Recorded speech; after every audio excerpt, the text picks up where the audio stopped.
오늘은 고린도 후서 4장 7절에 있는 말씀, 갈라디아서에 있는 말씀에 근거해서 말씀을 전하도록 하겠습니다. 바울이 여기서 질그릇이라는 얘기를 사용하고 있는데요. 이 질그릇은 바울이 살던 시대에 보통 사람들, 서민들이 사용하였던 가장 평범한 그릇이었습니다. 볼품도 없었고요. 참 초라했지요. 그리고 가장 깨지기 쉬운 그런 그릇들이었습니다. 그 그릇들 여러분 그림을 좀 보시면 알겠습니다만은 그저 평범한 그릇입니다. 바울은 우리들의 삶을 이러한 질그릇에 비유하고 설명하고 있습니다. 우리들의 삶이, 우리 자신이, 인간의 모습이 질그릇과 같다, 그런 얘기죠. 이렇게 약하고 또 초라하고 깨어지기 쉬운 존재가 바로 우리라고 하는 그런 말입니다. 좀 더 겉을 꾸민 그런 질그릇도 물론 있습니다. 여러분 그림 보시면은 거기에 무늬도 좀 넣고 그 다음에 뭐 색깔도 좀 칠하고 했어요. 그렇지만은 깨지기 쉬운 것은 마찬가지입니다. 정말 바울이 우리들의 삶을 깨지기 쉽고 연약한 질그릇에 비유한 것은 너무나 잘된 비유라고 그렇게 생각을 합니다. 우리 지금 코로나 사태를 지내면서 이번에 우리가 절실하게 느낀 것이 뭐예요? 정말 인간은 너무너무 연약한 존재다라는 것을 우리 함께 느끼지 않았습니까? 자, 그런데요, 바울은 오늘 본문 말씀에서 이렇게 평범한 질그릇이, 그 질그릇은 초라하고 평범하지만 그러나 비범하게 여김을 받을 수 있고 비범하게 사용받을 수 있다, 그것을 우리에게 가르쳐주고 있습니다. 평범이라고 하는 말은요, 그저 보통이다, 그런 얘기죠. 보잘것없다, 뭐 특별하게 우리가 관심 가질 필요도 없다, 볼품 없다, 초라하다, 약하다, 그래서 사람들이 별로 대수롭게 여기지 않는다, 그런 말이 이 평범이라고 하는 말에 포함이 되어 있을 것입니다. 그런데 이 그릇들이 비범하게 된다고 하는 것이죠. 이 비범이라고 하는 말은 더 이상 그런 평범한 그릇이 아니다, 범이 아니다, 그런 얘기죠. 그래서 많은 사람들로부터 귀중히 여김을 받게 된다는 얘기예요. 그리고 어떠한 상황에서도 깨어지지 않는 강한 그릇이 된다, 그런 얘기예요. 쉽게 깨어지던 평범한 그릇이 이제는 깨어지지 않는 그런 비범한, 보통이 아닌 그런 그릇이 된다, 그런 얘기죠. 어떻게 이런 일이 가능할까요? 바울은 오늘 본문 말씀에서 그 그릇에 보물이 담기게 되면 이런 놀라운 일이 일어나게 된다, 그렇게 설명을 하고 있어요. 그 그릇 자체는 약하지만, 질그릇이지만은, 깨지기 쉽지만, 초라하지만 그 안에 보물이 담기면은 그런 이야기가 달라진다, 그런 얘기예요. 그러면은 평범하였던 것이 비범한 것으로 바뀌게 된다, 그런 말이에요. 그 보물이 뭐냐? 바울은 여기서 그 보물이 바로 예수님이시다 라고 하는 것을 아주 분명하게 우리에게 가르치고 있습니다. 이것은 단순히 바울이 예수님이, 보물 되시는 예수님이 우리들의 삶에 오시면 우리들의 질그릇이 이렇게 강해졌으면 좋겠다라고 하는 그런 바람, 위시, 그것이 아니었어요. 이것은 실제로 많은 성도들의 삶에서 구체적으로 일어나고 있는 은혜의 사건이에요. 실제로 많은 성도들이 예수 그리스도를 저들의 삶에 모심으로 저들이 완전히 평범했던 삶이 비범하게 되더라, 그런 얘기예요. 또한 바울 자신에게도 실제로 일어났던 일이었다라고 하는 것을 웅변적으로 간증하고 있는 거예요. 이건 우리 그냥 단순한 바람이 아니야. 예수님이 오셨으니까 우리의 삶이 강해졌으면 좋겠어 라고 하는 그런 바람이 아니라 실제로 예수님이 오시면 모든 성도들의 삶 속에 그런 일들이 일어나고 있다. 지금 이 얘기를 하고 있는 나의 삶에도 일어났다, 지금도 일어나고 있다, 하는 것을 간증하는 것이죠. 이것이 고린도후서 4장 7절과 9절의 오늘 본문 말씀인데요. 우리는 자기 자신만을 얘기하고 있는 거 아니에요. 바울 자신을 포함해서 모든 성도들, 우리는 이 보물을 질그릇 속에 담고 있습니다. 그것은 이 엄청난 능력이 하나님에게서 나오는 것이지 우리에게서 나오는 것이 아님을 드러내시려고 하는 것입니다. 우리는 여러 가지로 환난을 당해도 공경에 빠지지 않습니다. 환난을 당하면 공경당하는 게 평범한 건데 환난을 당해도 공경을 당하지 않는 비범한 그런 존재가 됐다, 그런 얘기예요. 난처한 일을 당해도 절망에 빠지지 않으며 박해를 당해도 버림받지 않으며 거꾸로 뜨림을 당해도 망하지 않습니다. 질그릇에 보물이 담겨 있으니까 그 질그릇은 이제 보통 평범한 그릇이 아닙니다. 평범하지 않은 비범한 그릇이 되게 된 것입니다. 그래서 비범하게 되었다는 게 두 가지 뜻이 있는데요. 하나는 사람들은 이제 질그릇 자체를 보는 것이 아니라 질그릇 안에 담긴 보물을 보는 거예요. 그냥 단순한 평범한 질그릇이 아니라 보물상자, 보물그릇, 보물단지가 되게 되었다. 그 가치가 달라지게 되었다. 그 위상이 달라지게 되었다. 존재의 의미가 달라지게 되었다. 그런 얘기예요. 그 다음에 두 번째 의미는요, 그 능력에 있어요. 질그릇에 담긴 보물은 아주 신비한 능력을 발휘하는 거예요. 그래서 어떠한 상황에서도 절대로 깨지지 않는다는 거예요. 이것은 질그릇의 능력이 아니에요. 질그릇은 깨질 수밖에 없어요. 그러나 질그릇 안에 보물이 있어서 그 보물에서 나오는 능력 때문에 그 질그릇이 이제는 비범한 보통 그릇이 아닌 그릇이 되게 되었다. 이것은 그 안에 담긴 보물의 신비스러운 능력 때문이다 라고 바울은 간증하고 있습니다. 고백하고 있습니다. 저는 이 바울의 고백, 고린도후서 4장의 말씀을 읽을 때마다 또 생각할 때마다 이 부분이 참 좋아요. 우리는 이 보물을 질그릇 속에 담고 있습니다. 예수님을 보물로 비유한 것도 굉장히 참 마음에 들고요. 우리 자신을 질그릇에 비유한 것도 참 마음에 와 닿습니다. 맞아, 우리는 질그릇이야. 그런데 여기 역전이 일어나는 거예요. 우리는 여러 가지 환난을 당해도 공경에 빠지지 않으며 난처한 일을 당해도 절망에 빠지지 않으며 박해를 당해도 버림받지 않으며 거꾸로 뛰림을 당해도 망하지 않습니다. 이 성경 말씀을 읽을 때 참 신이 나는데요. 동시에 무슨 생각이 나냐면은 오뚜기 장난감이 생각이 나요. 오뚜기 장난감. 옛날에는 그런 것 가지고 굉장히 많이 놀았는데 요새는 그 장난감이 하도 좋은 게 많아서 그 장난감이 아이들에게 어느 정도 가지고 노는지 잘 모르겠어요. 그렇지만은 그 오뚜기 장난감이 왜 재미있었어요? 이게 탁 쓰러뜨려요. 그럼 넘어지는 것 같은데 또 탁탁탁탁 해가지고 금방 또 일어나는 거예요. 아무리 쓰러뜨리려고 그래도 다시 일어나는 거예요. 이게 오뚜기죠. 오뚜기가 그렇게 매번 일어날 수 있는 비결이 어디 있습니까? 그것은 그 안에 무게 중심을 잡아주는 추가 있기 때문에 그래요. 그 옛날에 저도요, 정말 너무 신기해서 한번 뜯어봤어요. 뜯어보니까 거기 많은 게 밑에 이렇게 있더라고요. 그래서 이것 때문에 그렇구나라고 알았었는데 그 무게 중심이 오뚜기 안에 있기 때문에 오뚜기는 쓰러지지 않고 다시 일어나고 하는 거예요. 이 말씀을 읽을 때마다 그 오뚜기가 생각난다, 그런 얘기예요. 우리들의 삶의 중심에 예수님이 계시면 우리들의 삶에도 동일한 이런 신비한 일들이 일어나게 된다는 거예요. 여러 가지 환난을 당해도 공경에 빠지지 않고요. 난처한 일을 당해도 절망에 빠지지 않습니다. 박해를 당해도 버림받지 않으며 거꾸로 뛰림을 당해도 다시 일어날 수 있게 된다는 말입니다. 평범한 질그릇처럼 어려움을 만날 때마다 깨지는 것이 아니라 어떠한 상황에서도 견딜 수 있는 비범한, 더 이상 평범하지 않은 비범한 질그릇이 된다, 그런 얘기예요.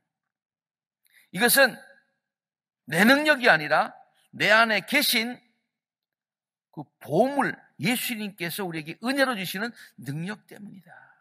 오뚜기 자체가 그런 능력이 있는 거 아니라 그 안에 있는 무게 중심이 그것을 잡아주듯이 말이죠.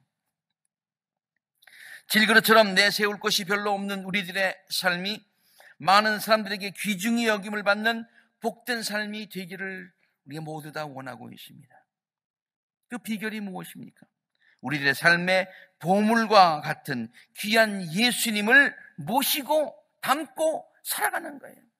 우리들의 삶에 예수님이 오시면 우리들의 가치가 달라지는 거예요. 더 이상 질그릇이 아니에요. 우리는 보물 상자가 되는 거예요. 보물 단지가 되는 거예요.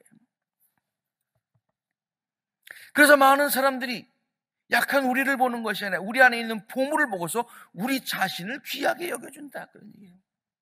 하나님께서도 귀하게 여기시고 많은 사람들로부터도 귀중히 여김을 받는 복된 삶, 하나님께로부터 은총받고 많은 사람들에게 귀중히 여김을 받는 그와 같은 축복의 삶을 살아가게 되더라. 성탄절 설교는 아닙니다만은 한번 이렇게 생각해 보세요. 구유에 누우셨던 예수님의 모습을 생각해 보시기 바랍니다. 그 구유가 무엇입니까? 동물들의 먹이통이었었죠. 초라하고 보잘것없는 냄새나고 지저분한 것이었죠. 누추한 것이었죠. 그런데 그 안에 아기 예수께서 누우시니 많은 사람들이 귀하게 여기는 거룩한 장소가 되게 된 것입니다. 구유가 귀해서가 아니라 구유에 누우신 예수 그리스도께서 귀하시기 때문에 지금 그 구유도 귀중히 여김을 받고 있다는 말입니다. 초라한 구유를 가장 거룩하고 복된 곳으로 바꾸어주신 예수님께서 질그릇과 같고 구유와 같은 우리들의 삶도 가장 귀한 것으로 바꾸어 주실 줄로 믿습니다. 제가 요즘 읽고 있는 책이 있습니다.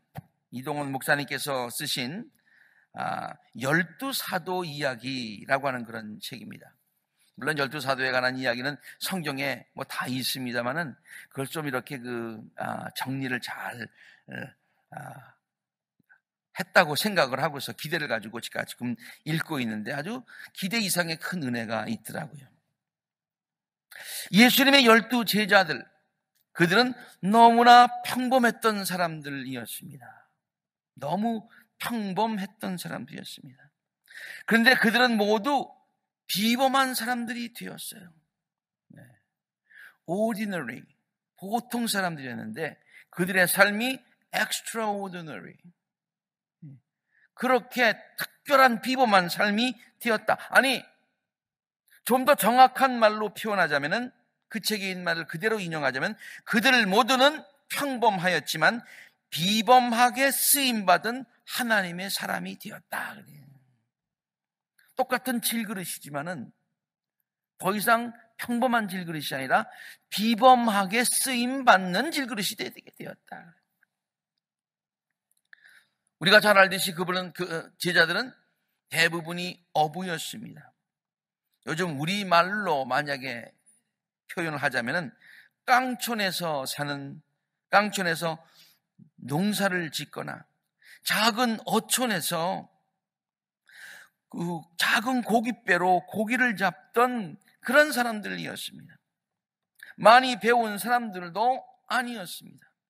평범이라고 하지만 어떻게 보면 평범보다 더 기준이 못할 수도 있었습니다. 나다니엘 같은 사람을 보면은 젊은 나이에 할 일이 별로 없어서 무화과 나무 그늘 아래서 빈둥거렸던 사람이었습니다. 그래서 예수님께서 나다나엘이 무화과 나무에 있는 것을 먼저 보셨다고 나중에 말하고 있지 않습니까? 마태는요, 사람들로부터 비난과 조롱을 받았던 세금을 걷는, 로마를 위해서 로마의 앞잡이로 세금을 걸었던 사람, 텍스 컬렉터였습니다. 그래서 많은 사람들로부터 비난과 멸시를 받았던 사람이었습니다. 그런데 이렇게 질그릇처럼 초라했던 모든 제자들의 삶에 예수님이 담기게 되었던 것입니다. 저들의 삶에 예수님을 담게 되었어요. 그들이 먼저 예수님을 자기의 삶에 예수님이 보물이다, 내 보물 담아야지, 이렇게 먼저 담았던 것이 아니었어요.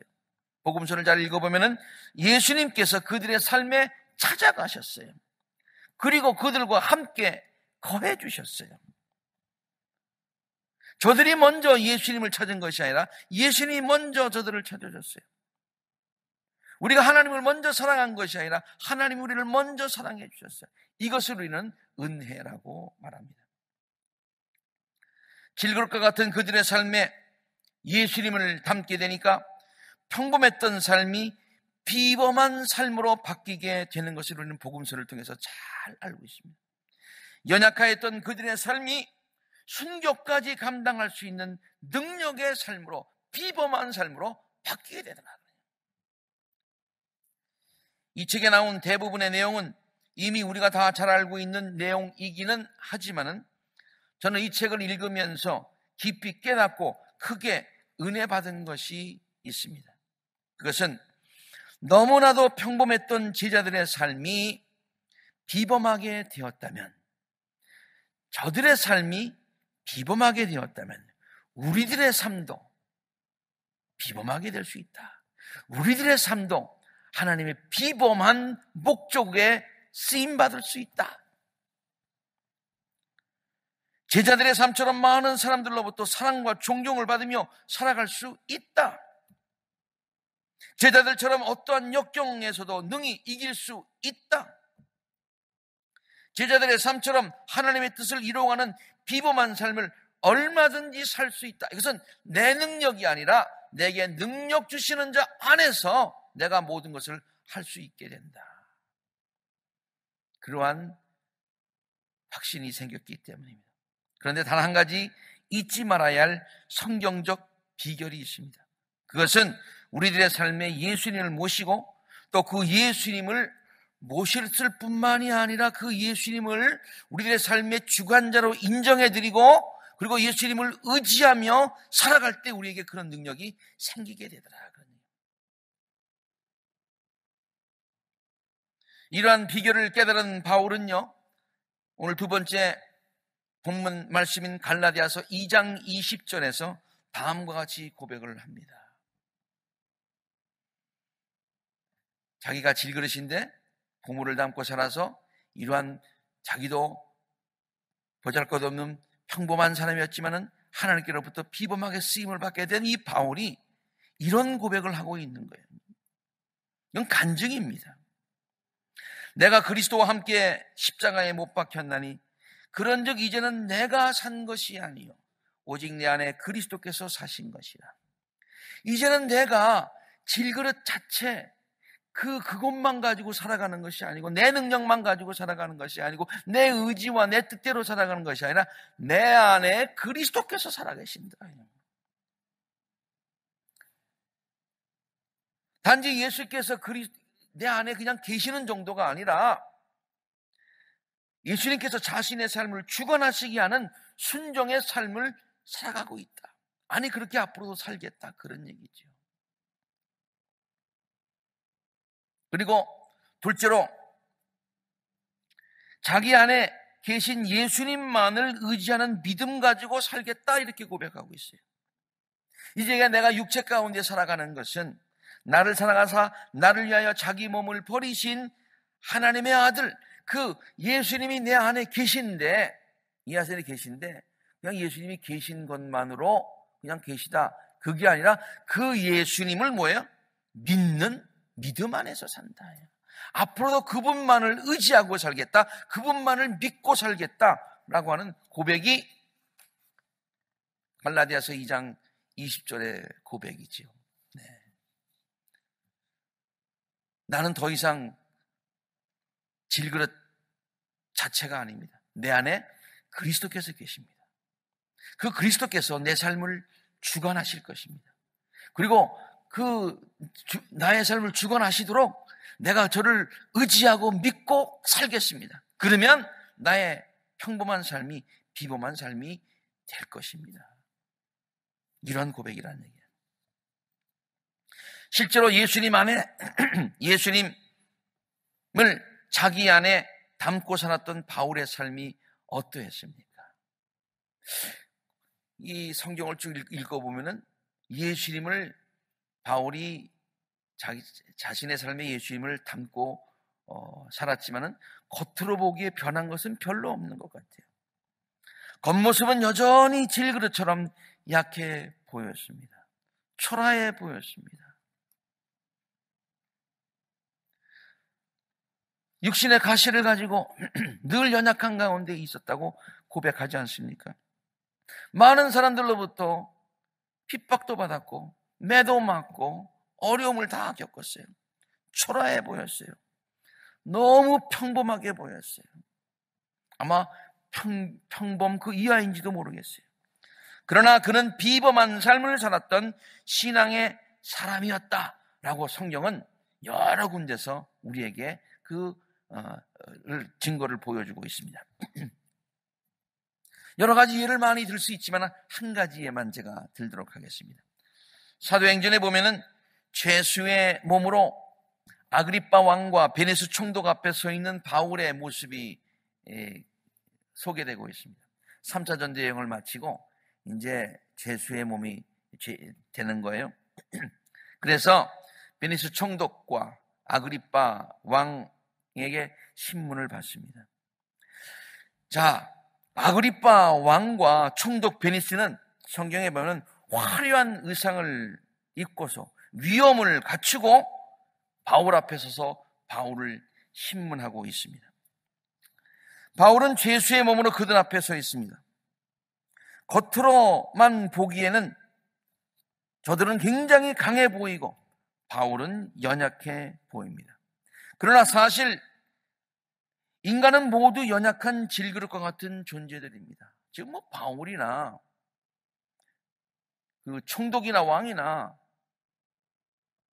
다 똑같은 연약한 인간이에요.